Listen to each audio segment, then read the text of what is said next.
the influencers are popular because they are themselves. They have their own personality, their own language. So brands have to accept to let go a little bit on the creative control and discuss with the KOL. I think the best way to use social platforms is to have a long-term and strategic approach to content creation.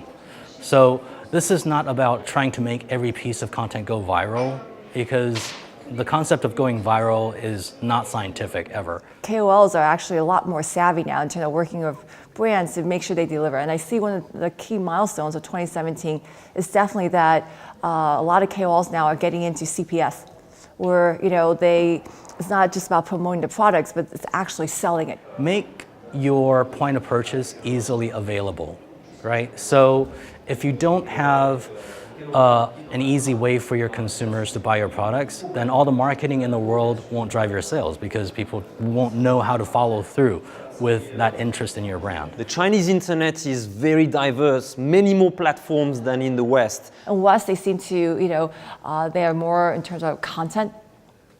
And they also do sales, but I think the way they do is a little, very different versus in China. China's a lot more direct, where basically they can have a live broadcast and they would be selling products while they're actually live broadcasting. When I arrived in 2012, Weibo was the hottest platform.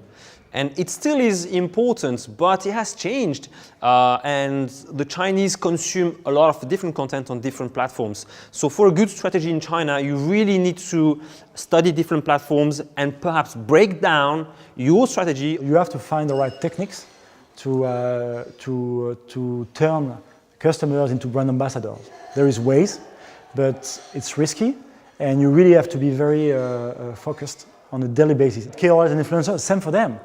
They are trendy, and then the next month they're less trendy. Chinese customers listen a lot to the KOLs and the celebrities, but those guys, they also, they're human, and at some point they have a big audience, and then like 2 months later they have no more audience. With 2018, I see a big movement in terms of who owns that data, also providing more transparency and trust in terms of the whole ecosystem.